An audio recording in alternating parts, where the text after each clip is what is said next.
Halo Sobat Ngopi. Selamat datang di podcast Ngopi, ngobrol pintar bareng Hima Aksi. Tempat kita ngobrol santai tetapi tetap penuh insight. Nah, pada podcast kali ini kita bakalan membahas topik yang super dekat pada anak Gen Z sekarang ini, yaitu mudah digunakan, sulit dikendalikan, realita finansial anak muda. Di zaman sekarang, ngeluarin uang itu gampang banget ya kak. Gak perlu pakai cash, cukup bawa HP, scan QR, klik dan selesai. Nah, tapi justru karena terlalu mudah tersebut, banyak dari kita tanpa sadar untuk mengontrolnya. Uang terasa masuk lebih cepat, tabungan susah jalan, dan pengeluaran sering sekali nggak terasa gitu. Nah, lewat podcast Ngopi ini, Hima Aksi pengen ngajak kita untuk gak cuma ngeluh soal keuangan, tapi juga ngobrol dan belajar bareng tentang realita finansial anak muda. Nah, biar obrolannya makin berbobot nih, kita nggak hanya sendiri ya kak ya. Jadi hari ini kita udah ditemani oleh narasumber yang siap berbagi insight dan pengalamannya. Halo Kak Adel. Halo teman-teman. Bagaimana kabarnya? Alhamdulillah baik. Gimana kabarnya teman-teman? Alhamdulillah baik. Nah, oke, langsung saja ya. Kami persilakan untuk Kak Adel bisa memperkenalkan diri, bisa disebutkan nama dan kesibukannya saat ini, serta mungkin ada sedikit pandangan tentang kondisi finansial anak muda saat ini. Oke. Selamat pagi atau selamat siang, selamat malam semuanya yang nonton podcastnya Hima Aksi ini. Perkenalkan, saya Adeliani Hayatul Muna. Untuk kesibukan saya sehari-hari yaitu mengajar, dan juga kalau pandangan tentang finansial anak muda sekarang ya, termasuk saya juga masih muda ya. Ini kita memang di era digital ini sulit sekali untuk mengendalikan uang kita, apalagi hanya dengan genggaman tangan kita tuh bisa mendapatkan apapun nih yang kita inginkan dengan bayar yang cukup mudah. Nggak perlu kita menghitung uang, nggak perlu kita bingung-bingung mikirin kembaliannya permen gitu ya. Jadi memang tantangan kita di digitalisasi ini, khususnya di keuangan, memang bagaimana kita itu sangat dipermudah sekali dalam hal membayar kayak gitu ya. Jadi ini mungkin yang sangat penting untuk dibahas anak muda, apalagi teman-teman mahasiswa yang dulu saya juga merasakan, oh harusnya dulu saya nggak gitu gitu.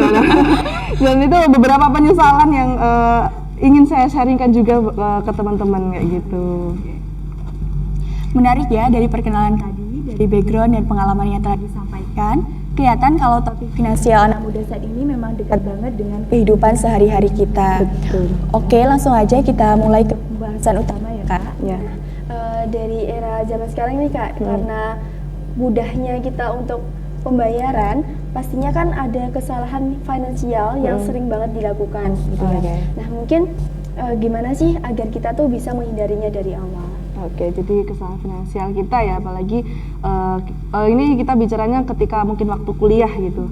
Mau sedikit cerita juga, jadi waktu kuliah itu memang saya baru menyadarinya sekarang gitu, dan itu saya harapkan teman-teman nggak merasakan kesalahan yang saya lakukan itu. Jadi yang pertama itu dulu adanya gini, perpindahan antara kita baru masuk kuliah itu kan dari SMA ya, dari SMA terus kita di semester 3, 5 dan seterusnya udah jadi seorang mahasiswa nih yang dituntut buat mandiri, buat harus bisa memutuskan ya, baik itu keputusan keuangan ataupun lainnya secara mandiri.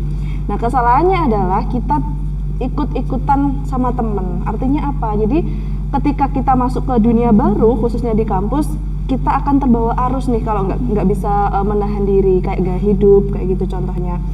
Misalnya ada yang kerja part time, udah punya penghasilan, atau mungkin teman-teman nih dapat uang sangu atau jajan itu dari orang tua, dan kayak merasa oh ini kayaknya aku udah punya uang banyak jadi harus ningkatin gaya hidup. Nah awalnya nih biasanya ngopi beli es teh 5.000, giliran punya uang banyak ngopinya pindah padahal sama-sama es tehnya harganya 17.000. Nah itu sebenarnya kayak gaya hidup atau kesalahan yang dulu juga saya alami gitu. Di awal-awal kuliah itu saya nggak pernah tuh ngopi tuh, jadi ya udah kuliah terus belajar, pulang, organisasi seperti itu. Tapi ketika udah menginjak ke semester 3 dan seterusnya, udah punya teman dekat, udah punya apa namanya teman-teman kayak grup kayak gitu ya, circle kayak gitu. Nah, jadi kayak berubah gaya hidupnya. Kita ikut arus sama teman-teman kita yang lain. Nah, itu mungkin kesalahan yang perlu diawasi juga, yang perlu kita sadari sejak awal. Kita harus paham sebenarnya keuangan kita tuh seperti apa. Jangan sampai hanya karena gaya hidup, hanya karena circle kita jadi ikut-ikutan. Dan itu sebenarnya merugikan kita sendiri gitu. Setelah saya sadar, harusnya aku nggak kayak gitu. Karena meskipun kecil ya, bayangin aja harga es teh 5.000 bisa kita dapatkan. Tapi gara-gara kita circle-nya kita belinya es teh yang 17.000, otomatis uang kita akan berkurang banyak. Ya itu sih yang pertama. Terus apa lagi ya? Caranya biar menghindari itu dari awal tuh gimana? Menghindari itu ya. Yang pertama mungkin ini sih teman-teman, kesadaran dari kita sendiri. Cara dari kita sendiri bahwa ketika kita sudah masuki dunia perkuliahan, apalagi kita seorang mahasiswa, harus sadar bahwa keuangan itu harus diatur dan tertata. Karena apa? Ternyata kalau ya banyak sih ada orang yang bilang kalau uang itu bukan segalanya, tapi nggak bisa dipungkiri teman-teman kalau kehidupan kita itu sangat membutuhkan uang gitu. Nah, kalau kita nggak bisa mengelola uang, kita nggak bisa merencanakan keuangan ke depan, itu juga akan merugikan kita sendiri. Jadi caranya gimana? Kita mulai sadar dulu apa sih sebenarnya yang kita butuhkan, dan ini tuh sebenarnya bermanfaat nggak, produktif nggak uang kita keluarkan buat kehidupan kita, kayak gitu sih. Berarti yang kesalahan finansial yang sering tuh gaya hidup tadi ya Kak? Betul. Saya lihatnya sih seperti itu ya sama teman-teman. Kalau udah sama circle-nya tuh ngopi di tempat-tempat yang sekarang banyak yang hits kafe gitu. ya, nongkrong gitu ya Kak. Sebenarnya itu kan gaya hidup ya. Sebenarnya kalau kita ngopi di tempat yang biasa saja pun juga bisa. Oke, lanjut ke pertanyaan selanjutnya ya Kak. Menurut Kak Adel, kemudahan penggunaan e-wallet dan paylater itu sebagai solusi finansial atau hanya sebatas strategi sistematis yang membuat anak muda semakin konsumtif? Oke, jadi kalau bicara tentang transaksi digital atau digitalisasi saat ini ya, menurut saya teknologi itu sangat membantu sebenarnya teman-teman. Jadi dengan adanya financial teknologi, dengan adanya e-wallet itu sangat membantu kita, apalagi anak muda yang cenderung suka yang praktis dan cepat kayak gitu. Jadi kita tuh nggak mau ribet sebenarnya. Kita pengen beli buku kalau tinggal bayar pakai kris cepet, nggak perlu makan waktu yang banyak juga. Justru kita juga bisa mengelola keuangan nggak kembalian itu ya kembali uang, bukan kembali berupa barang yang lain kayak gitu. Sebenarnya tentu dengan adanya digitalisasi di bidang keuangan itu saya rasa sangat membantu sekali bagi kehidupan semua orang, baik itu anak muda ataupun yang sudah dewasa, karena itu akan membantu kita juga. Contohnya ada laporan secara real time ya. Kalau kita bayar pakai m-banking pasti ada riwayatnya. Nah, itu yang membuat kita tidak lupa apa saja yang kita keluarkan. Sebenarnya itu sangat membantu dan sangat penting gitu. Cuman kalau untuk paylater, kalau dari pandangan saya ya, jujur sampai sekarang saya nggak pakai paylater karena menurut saya paylater itu sebenarnya bukan bukan kemudahan untuk bertransaksi, tapi itu sebenarnya beban ya. Jadi saya rasa dengan adanya paylater sebenarnya kita dimanjakan dengan mendapatkan barang yang sebenarnya kita tuh belum mampu untuk mendapatkan itu. Nah, tapi nggak tahu ya kalau teman-teman di sini dia pakai paylater atau punya pengalaman sekedar pakai paylater ya.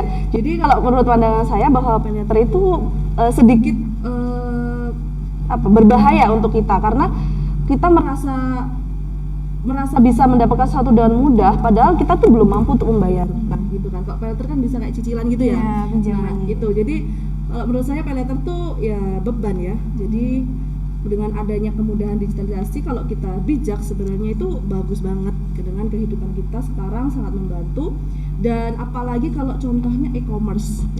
E-commerce itu kan kalau kita bayarnya nggak harus pakai uang cash ya, bisa transfer, bisa pakai VA, bisa pakai m-banking kayak gitu. Nah, sebenarnya itu mudah ya, mempermudah kita. Cuman kalau memang gaya hidup kita udah nggak bisa terkontrol, nanti kita buka Shopee ya langsung bisa check out, langsung bayar. Nah, itu sebenarnya budaya konsumsi kita itu agak berbahaya juga dengan keuangan kita, apalagi dengan ditambah paylater tadi, kita bisa beli apa aja bayarnya nanti.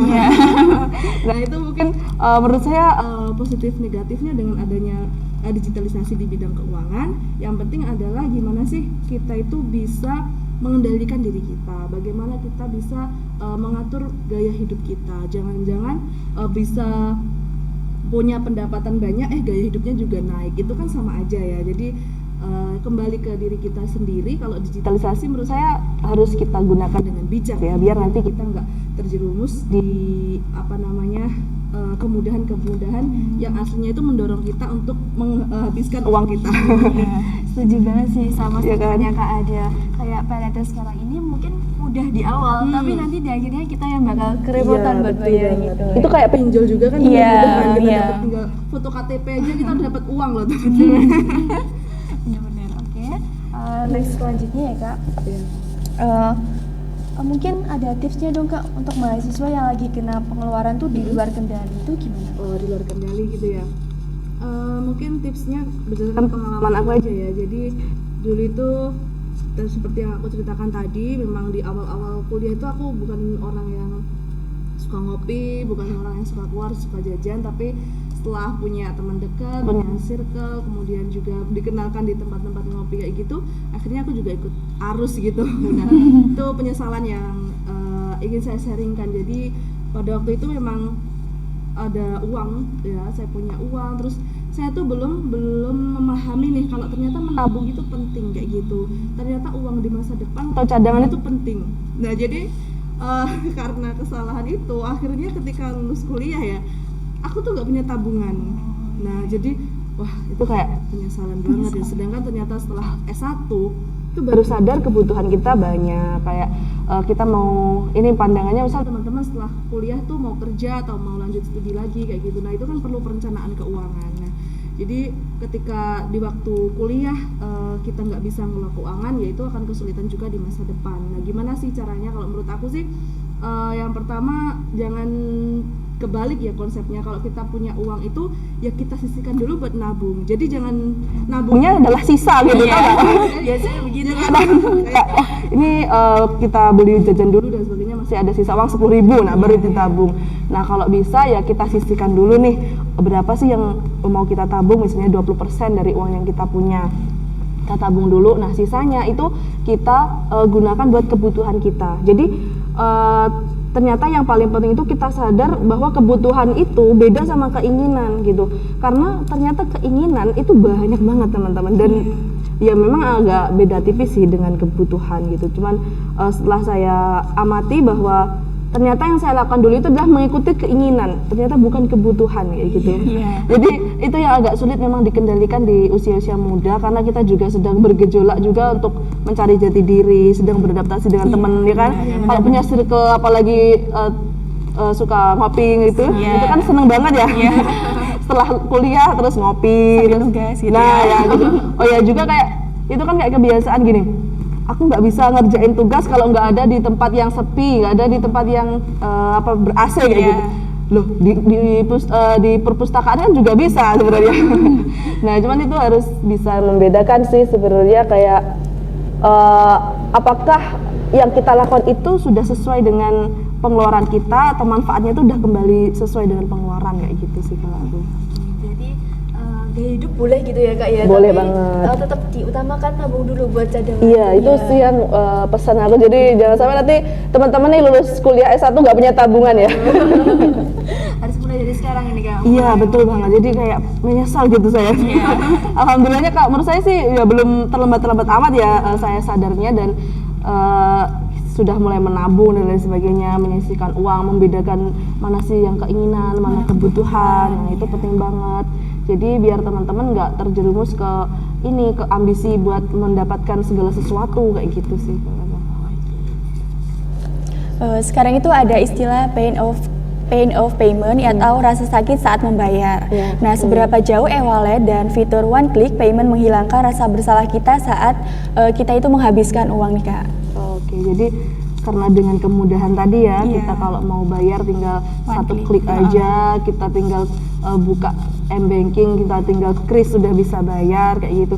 Sebenarnya itu berkaitan juga dengan pengaruh ke diri kita sendiri ya. Jadi kalau kita pegang uang di dompet, itu kalau mau ngeluarin itu kayak eman gitu. Apa ya kalau eman itu ya bahasanya? Sayang banget kita keluarkan gitu ya uangnya. Jadi karena berbentuk fisik berupa uang, itu kadang kita kayak sayang banget nih uang 100.000 nanti dibelikan 10.000 jadinya receh gitu kan, udah jadinya habis. Nah kalau kita lihat handphone aja itu hanya berupa angka, hanya berupa apa ya, saldo. Teman-teman nggak bisa lihat itu uangnya wujudnya seperti apa. Kita punya uang 5 juta kayak gitu, tiba-tiba udah tahu-tahu aja tinggal 0. Nah itu kesadaran itu sebenarnya sulit untuk kita kendalikan ya. Sama juga saya juga mengalami seperti itu. Jadi saya pikir bahwa dengan adanya m-banking tuh memang lebih aman untuk keuangan, karena apapun yang kita keluarkan tuh terekam di situ. Nah, cuman yang penting ternyata bukan kok tentang pencatatan yang sudah terekam, tapi bagaimana kita mengelola uang itu biar tidak keluar dengan mudah, ya kan? Gitu. Jadi kalau dengan adanya digitalisasi satu klik tadi sebenarnya memang mempermudah, cuman itu membuat kita jadi kehilangan kehilangan rasa sayang tadi loh sama uang. Jadi kita kayak alah ini kan bukan uang gitu, tau gak sih maksudnya, kayak ya udah kita beli baju tinggal Shopee kita check out gitu. Padahal itu lama-kelamaan misalnya hanya 100.000 kali aja berapa, nanti tiba-tiba uang kita habis. Nah jadi itu memang sangat mengurangi rasa sayang kita terhadap uang, sangat mengurangi aware ataupun perhatian kita ke uang kita kayak gitu. Dulu juga ada pernah sih orang tua tuh bilang kayak hargailah uang, nanti uang akan menghargai kamu kayak gitu contohnya. Jadi kalau kita bisa mengelola uang, menghargai uang kita meskipun dalam bentuk bukan uang, insya Allah nanti juga kita akan mendapatkan manfaatnya itu yang besar juga dari uang tersebut. Jadi kalau menurut saya memang dengan adanya m-banking itu kita sedikit merasa biasa saja dengan uang yang kita miliki, meskipun di saldo rekening kalian 10 juta seberapa banyak pun itu kita kayak biasa aja gitu. Beda kalau itu dipegang tangan, di dompet, dibawa kemana-mana. Nah itu pasti akan sayang banget buat mengeluarin gitu sih kalau aku. Nah, sudah ada fisiknya kalau iya betul kan, kalau misal 100.000 tadi loh kak, berkurang 10 aja udah tinggal 90, terus uangnya receh lagi. Iya. Untuk menghadapi itu gimana kak? Atau supaya kita punya m-banking? Iya. So di toko gitu ya, kayak aku harus maksimal harus ngabisin ini atau gimana kak? Buat mengatasi biar nggak kemudahan kan otomatis kita kayak keburu ini klik gitu. Langsung beli aja gitu ya. Nggak pikir-pikir lagi. Iya. Jadi menurut saya memang kita harus, apalagi teman-teman di sini dari Maksi ya, kita udah diajari soal budgeting ya gitu. Nah, jadi kalau kita udah punya nih di rekening misal di m-banking, ada punya mungkin di GoPay atau di OVO atau Dana ya gitu ya. Ya kita budgeting aja sebenarnya pengeluaran yang kita butuhkan mungkin selama 1 minggu tuh apa aja. Jangan sampai ketika nanti sudah di toko lihat baju, lihat rok, jilbab dan lain sebagainya, padahal kita butuhnya cuma mau beli jilbab nih. Nah, karena bajunya bagus, jadinya ikut-ikutan beli. Jadi kalau menurut saya untuk mengontrol ke pengeluaran kita, meskipun kita udah punya digitalisasi tadi seperti m-banking, ya kita lihat dulu nih sebenarnya kebutuhan kita itu apa gitu ya. Jadi hal yang penting yang perlu kita lakukan memang budgeting dulu, kebutuhan kita tuh apa kayak gitu. Terus yang kedua adalah kita perlu sadar diri karena gitu. Mungkin ada yang dapat uangnya mudah ya, kayak dikasih orang tua kayak gitu. Beda lagi kalau udah yang bekerja contohnya. Jadi ketika mau mengeluarkan tuh sekarang saya kayak gini, saya bekerja 1 bulan, gajinya berapa, pendapatan kita berapa, nah kita mau beli apa nih, jangan-jangan dengan uang gaji kita misalnya habis hanya dalam waktu 5 hari. Nah itu kan kayak rasa sakit banget, aduh udah capek-capek kerja, kayak sia-sia kan kayak udah 1 bulan kerja, uangnya habis hanya dalam 5 hari. Nah itu cara menyadarkan diri aja sih sebenarnya, kalau kita tuh sebenarnya udah capek-capek loh kamu tuh dapat uang, capek-capek cari uang, dengan mudahnya kamu mengeluarkan uang itu. Nah jadi dengan adanya yang pertama budgeting tadi, yang kedua kita harus menyadarkan diri kita kalau kita tuh bekerja keras loh dapat uang, jangan sampai kita tuh mengeluarkannya dengan semena-mena gitu, dengan tidak ada manfaat balik kepada diri kita gitu sih. Jadi menghargai uang itu tadi ya. Iya, kayak kerja keras kita juga harus kita hargai nih, jangan sampai ya itu tadi kayak nggak sebanding lah dengan kerja keras kita, terus tinggal kita buang-buang aja uangnya. Oke, selanjutnya mungkin dari mahasiswa sekarang tuh sering banget yang namanya self reward kan. Dikit-dikit self reward, dikit-dikit self reward gitu. Terus self reward itu sering jadi alasan untuk belanja yang impulsif. Nah, di titik mana self reward ini berubah jadi self distraction atau malah merusak Merusak diri ya, oke. diri kita sendiri. Nah, jadi sebenarnya kalau menurut saya self reward itu juga penting ya, penting banget. Apalagi kayak kita udah kerja keras, misalnya udah kuliah atau udah menghasilkan atau mencapai sesuatu, self reward itu penting banget. Untuk apa sih? Biar kita termotivasi, biar kita berusaha lebih baik lagi. Misalnya ada kurangnya apa, kita bisa introspeksi diri, bisa kita perbaiki di masa depan. Nah, ketika self reward itu nggak terkendali ya, jadi sebenarnya self reward itu baik ketika sudah direncanakan dan terkendali. Artinya apa? Ketika tidak ada pencapaian, ya jangan self reward. Contohnya ini, baru selesai ujian langsung self reward. Padahal kan ujian itu ya wajib ya buat semua orang, itu pencapaian untuk semua orang. Jadi harus tahu nih self reward itu ditempatkan sesuai dengan capaian atau progres yang udah kita dapatkan. Biar apa? Ya itu tadi, biar kita termotivasi. Karena kalau sering-sering self reward juga, itu juga akan merusak diri kita. Jadi nggak termotivasi, ya kan? Jadi kalau lebih mudah ngeluarin uang, lebih mudah self reward kayak gitu. Nah, di titik dimana itu sudah tidak terkendali, jadilah itu yang merusak diri kita sendiri. Ketika kita tidak mengendalikan self reward, ya itu artinya hanya pelampiasan, ya. Jadi kayak misal contohnya ada masalah di organisasi kayak gitu, itu tiba-tiba bilang aja aku mau self reward, mau beli seblak kayak gitu, pusing dan sebagainya. Sebenarnya itu bukan self reward ya, harusnya itu solusi yang harus dicari, bukan self rewardnya. Jadi ketika ada masalah ya selesaikan dulu. Nah, ketika selesai masalah baru nih boleh nih self reward. Jadi jangan sampai kayak itu kayak pelampiasan gitu loh. Jadi aduh aku pusing, aku beli kopi, aku pusing, aku beli ini kayak gitu. Nah, itu menurut aku di titik dimana self reward tidak terkendali, self reward itu hanya sebagai pelampiasan, itu ya salah sih menurut aku. Gitu. Berarti harus sesuai kondisi juga ya. Betul, jadi harus tahu juga sebenarnya kamu udah berprogres atau belum sebenarnya kayak gitu, atau hanya memang itu tadi buat jalan kamu pelampiasan kecapean aja atau pelampiasan ada masalah aja kayak gitu. Oh, jadi harus perlu diperhatikan ya, Betul. biar nggak jadi malah merusak diri kita sendiri. Iya, jadi hanya iming-iming aku mau self reward padahal tuh enggak. Cuma jadi alasan biasanya. Betul. Mungkin Kak Adil bisa memberikan contoh kebiasaan sederhana yang harus kita mulai terapkan sebagai anak muda atau mahasiswa agar tidak terjebak dalam gaya hidup konsumtif digital.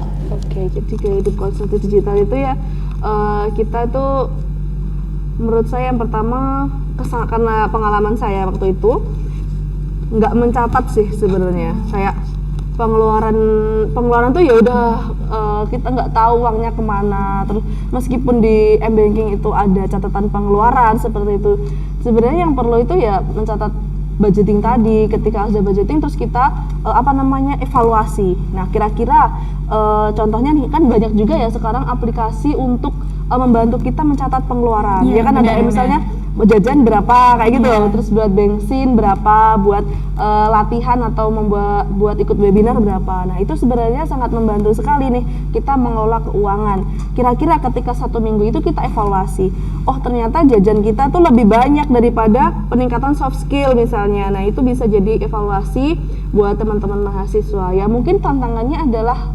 ketelatenan ya. Kadang kita nggak telaten buat mencatat pengeluaran kita. Nah, itu tips awal sih sebenarnya menurut aku untuk semua mahasiswa yang harusnya aku juga lakukan pada waktu itu.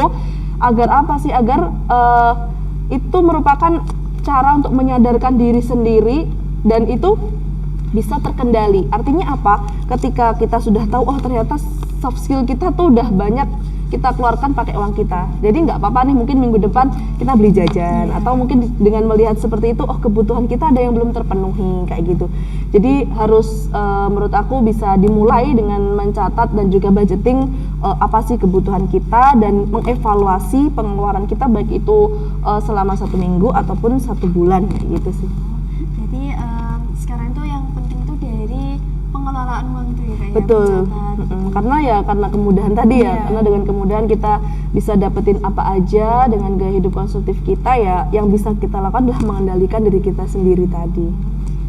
Berarti pengeluaran sekecil apapun gitu kita wajib Wajib mencatat banget. ya, Kak? Iya, jadi aku juga seperti itu ya. Jajan kalau misal aku beli itu tahu goreng kayak gitu 10.000 ya, itu aku catat tahu goreng jajan kayak gitu. Jadi biar kita tahu nih ternyata pengeluaran itu tadi yang konsumtif tuh berapa, ternyata yang produktif tuh berapa, kita jadi tahu kayak gitu. Ya, supaya kita bisa manajemen. Betul, ya, keuangannya, itu penting banget. Jangan tahu-tahu uang kita udah 0 rupiah.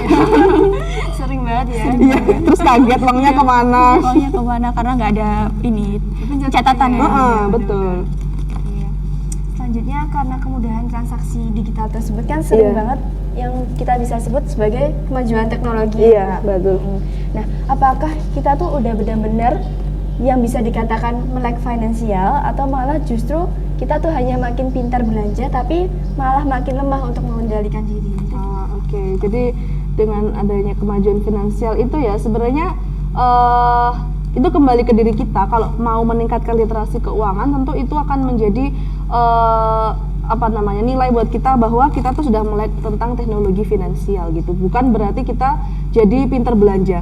Jadi kalau kita udah paham tentang keuangan, pengelolaan keuangan, terus kita udah paham fasilitas digitalisasi seperti itu, yang perlu kita lakukan agar tidak terjerumus dalam belanja yang konsumtif itu tadi membedakan. Contohnya nih, kita punya uang. Kalau mahasiswa ada yang part time atau dan sebagainya punya uang, kita kelola nih, itu tadi ya, kita bedakan berapa persen untuk kebutuhan kita, berapa persen untuk menabung, berapa persen lagi untuk investasi ke diri kita sendiri atau investasi agar uang kita tetap aman ke depannya kayak gitu. Jadi sebenarnya teknologi itu membantu kita dan itu sangat maju sekali di era sekarang ini. Kalau kita nggak pakai malah kita yang ketinggalan sebenarnya kan. Nah, cuman untuk bisa mengendalikan itu semua kita harus mampu untuk mengelola keuangan tadi, mengendalikan keuangan kita.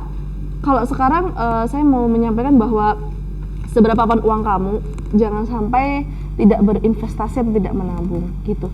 Karena ternyata dengan adanya investasi ya, kalau kita mungkin masih uang kita belum sampai 100 juta, itu investasi mungkin bisa ke emas kayak gitu ya, atau sekarang kan ada kayak emas digital kayak gitu ya, investasi itu juga bisa. Jadi dengan keadaan ekonomi kita, kemudian kita nggak tahu masa depan seperti apa, dengan adanya teknologi seperti tadi kita tuh bisa nabung, bisa investasi dengan mudah. Dengan 10.000 aja kita udah punya aset namanya emas gitu. Jadi ya kan kayak kita tuh sebenarnya dipermudah loh mau menabung, mau investasi. Jadi ya kita harus bisa melek finansial teknologi tadi. Sebenarnya harus banyak-banyak baca juga, banyak-banyak cari referensi. Kira-kira kalau punya uang segini tuh baiknya nabung di mana kayak gitu. Oke. Terkait dengan investasi itu tadi ya Kak, Iya. mungkin anak muda zaman sekarang tuh masih bingung karena kan pendapat kita masih sedikit ya. Iya, kan? betul. Kalau mau diinvestasikan itu pikirannya udah harus berjuta-juta nih. Iya, ya. betul. Itu Padahal gimana enggak. Kak? Biar menyadarkan kita tuh walaupun sedikit aja tuh masih bisa diinvestasikan. Oke. Sebenarnya jadi mahasiswa tuh juga saya merasakan dulu ketika dikasih tahu ya nggak percaya ya. Saya dulu juga dikasih tahu Pak Laude kalau tahu ya, dosen investasi ya. Investasi itu penting gitu, tapi saya pada waktu itu nggak percaya. dan ternyata investasi nggak harus banyak gitu. Yaitu tadi juga sempat ketemu kemarin itu, beliau menyampaikan bahwa sekarang itu bisa investasi yang mudah, bisa 10.000 itu udah bisa investasi kayak gitu. Jadi atau bisa nabung juga ya. Nabung itu juga misalnya teman-teman belum berani untuk menabung misalnya di di bank atau di tempat-tempat layanan digital yang lain, bisa juga kok dimulai dari diri sendiri di rumah nabung gitu. Kayak punya, kalau dulu dikasih tahu orang tua kayak nabungnya di apa deh, celengan kayak gitu. Nah itu sebenarnya juga membantu banget loh meskipun sedikit gitu. Kita nggak tahu lama-lama meskipun itu uang receh 2.000 bisa dapat berapa kayak gitu kan. Nah itu langkah kecil aja sih buat kita memulai investasi. Ketika udah banyak kita baru bisa kita alihkan mungkin tadi ya investasi emas ataupun juga investasi tuh yang nggak harus besar gitu. Kalau misal ke saham tuh sebenarnya menurut saya belum cukup menarik untuk anak mahasiswa kalau uangnya tuh belum banyak. Karena kalau belum 100 juta ya mungkin labanya juga nggak banyak ya. Kalau saya cuma punya 100.000 dapat berapa itu sahamnya. Jadi mungkin pilihlah platform-platform atau investasi digital yang memungkinkan lah dengan uang yang kita miliki kayak gitu. Atau juga mungkin di masa kuliah kalian juga bisa sharing dengan dosen-dosen yang juga berkecimpung di dunia investasi kayak gitu. Berarti harus banyak-banyak cari info gitu ya. Iya, betul banget. Kalau di sini kan ada Pak Laude itu ya. Nah, mungkin bisa diajak ngobrol juga terkait investasi itu beliau. Iya sih, bener-bener banget sih Kak. Oke, lanjut pertanyaan ya Kak. Di zaman sekarang ini banyak anak muda yang merasa sudah aman secara finansial karena adanya fitur pay later gitu nah Kak. Nah menurut Kakak, apakah rasa aman semu ini berbahaya dalam jangka panjang bagi kebiasaan finansial mahasiswa? Oke, jadi terkait dengan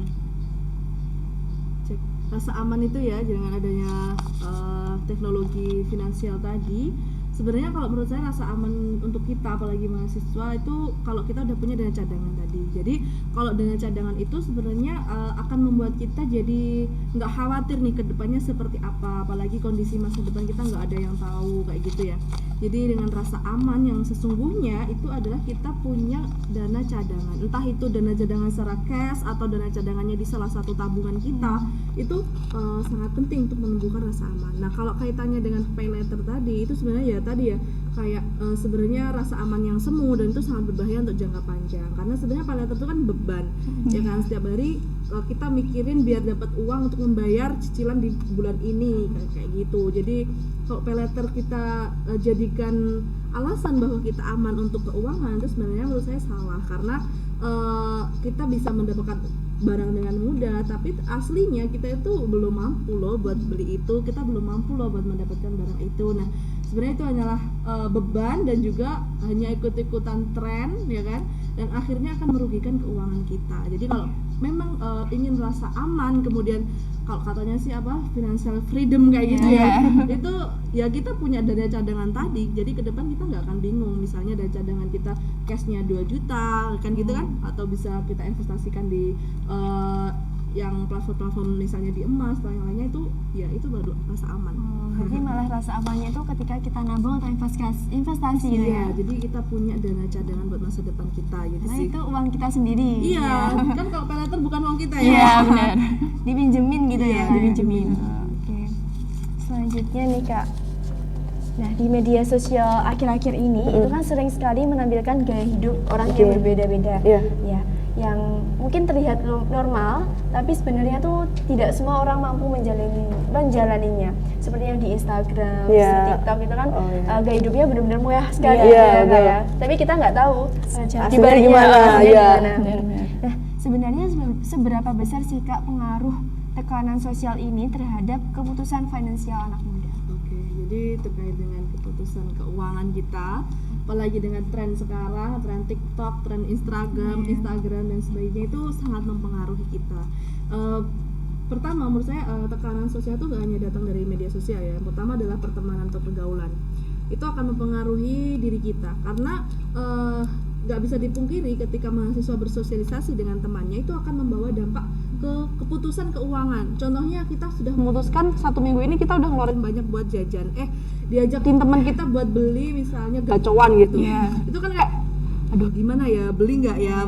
Nah itu mempengaruhi diri kita memutuskan keuangan kita. Kalau nggak beli nanti takutnya teman kita jadi gimana marah, terus Gak ditemenin, takut dijauhin gitu ya. Gitu kan. Jadi memang tekanan sosial itu sangat mempengaruhi keuangan. Contoh juga dari lingkungan keluarga, kita bisa belajar nih dari orang tua kita. Misalnya teman-teman bisa melihat kira-kira kenapa sih atau ada beberapa hal kenapa sih keuangan dari kedua orang tua kita tuh ada yang nggak stabil. Nah itu juga contohnya bisa menjadi tekanan sosial buat diri kita. Kita punya prinsip yang berbeda dengan orang tua. Nah itu juga agak sulit nih ya kita mengendalikan keuangan. Jadi tekanan sosial memang sangat mempengaruhi, apalagi sekarang ditambah lagi lewat TikTok, apa namanya itu standar TikTok, Instagram kayak gitu.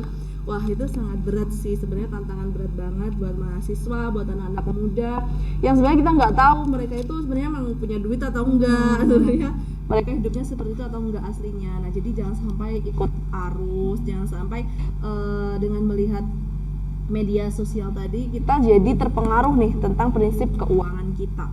Jadi memang tekanan sosial baik itu di lewat sosial media atau lingkungan sekitar kita itu sangat pengaruh sekali. Jadi yang paling penting adalah kalian harus harus menaati prinsip itu, jangan dilanggar, karena kalau sekali dilanggar pasti nanti kedepannya kan kayak jadi prinsip keuangan kita jadi berantakan lagi, nggak bisa teratur lagi gitu. Itu harus mempertahankan prinsip kita gitu ya, agar tidak mengikuti arus-arus yang Iya, ada soalnya di kan yang tahu keuangan kita sendiri Iya, ya, benar. keuangan kita seperti apa, kemampuan kita seperti apa kayak gitu. penting banget berarti ya kayak. Iya, jangan sampai ikut standar TikTok ya. Takut banget. Standarnya beda-beda. Iya, betul. Selanjutnya, dengan adanya kemudahan di hari ini, menurut kakak, apa salah satu sikap dan kesadaran paling penting yang harus dimiliki oleh anak muda agar tidak terjebak oleh gaya hidup konsumtif digital?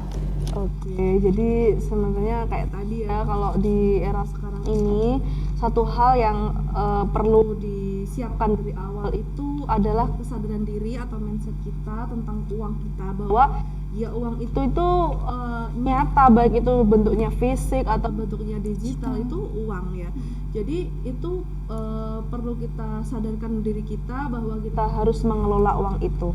Dengan sikap seperti itu, kedepannya nanti teman-teman akan lebih mudah dalam hal mengelola keuangan, dalam hal menata keuangan, kemudian juga menyiapkan dana cadangan ke depan. Jadi kalau kita udah sadar uang itu sangat penting untuk kita, ya kita harus sadar juga dan harus berhati-hati dalam menggunakannya. Karena ketika kita sudah menyiapkan diri kita bahwa uang itu meskipun kata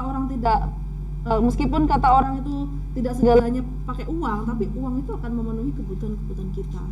Jadi ya harus sadarlah dari diri sendiri, karena ya mungkin sekarang teman-teman nggak sadar dengan kondisi saat ini, apalagi mahasiswa. Jadi yang ingin saya tekankan bahwa bagaimana seminimal mungkin kalian mengeluarkan uang buat hal-hal yang sifatnya itu bersenang-senang, atau artinya menunda kesenangan dulu lah, jangan langsung semuanya dilampiaskan di era-era sekarang ini. Kalian belum mencapai ke tahapan yang mana setelah lulus kuliah nanti harus kerja atau harus kuliah lagi. Nah itu akan mempengaruhi banget ke depannya Untuk kehidupan selanjutnya. iya gitu. Jadi ya saya menyadari sih, mungkin pada saat ini kita belum sadar tentang hal itu, pentingnya hal itu. Saya juga dulu seperti itu.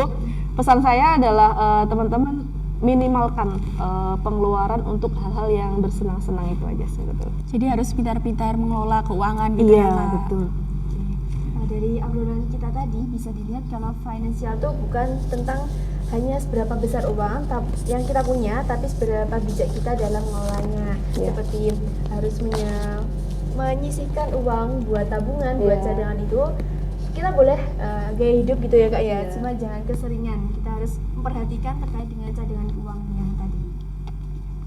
Jadi sebelum kita akhiri podcast pada hari ini, aku mau minta satu closing statement dari Kak Adel, pesan singkat untuk anak muda agar lebih sadar dan bijak dalam mengelola keuangan. Oke, jadi buat teman-teman semuanya yang ada di sini ataupun yang nonton podcast ini, pesan saya adalah di usia muda kita sekarang memang banyak sekali ujian-ujiannya, goda-godaannya untuk bersenang-senang. Nah, pesannya adalah bagaimana teman-teman nanti meskipun punya uang banyak, sisihkanlah untuk menabung dan juga sisihkanlah buat masa depan kalian, karena kita nggak akan tahu nih kondisi ke depan seperti apa. Kita harus pandai-pandai mengelola keuangan dan harus pandai-pandai kita bisa membedakan yang mana keinginan dan yang mana kebutuhan. Itu dua hal penting yang menurut saya jadi pegangan kita agar nanti ketika sudah menginjak masa-masa yang harus benar-benar mandiri, itu kita tidak kesulitan lagi dalam mengelola keuangan. Mungkin statement yang luar biasa bisa jadi pengingat buat mahasiswa, khususnya kami juga, untuk selalu mengelola keuangan dengan baik dan juga bijak agar kedepannya itu kita nggak menyesal gitu ya. Iya, betul. Gitu ya. Oke. Terima kasih banyak untuk Kak Adel atas insight dan juga sharing yang sangat bermanfaat. Dan terima kasih juga untuk Sobat Ngopi yang sudah menyimak podcast Ngobrol Pintar bareng Hima Alsi pada kali ini dari awal sampai akhir. Dan semoga obrolan hari ini bisa menjadi bahan refleksi buat kita semua bahwa finansial itu memang mudah digunakan, tapi juga perlu usaha untuk bisa dikendalikan. Oke, terima kasih ya Kak Adel atas kesempatan waktunya untuk mengisi podcast pada kali ini. Saya Rika. Saya Ajeng, pamit undur diri. Sampai jumpa di podcast berikutnya. Dadah!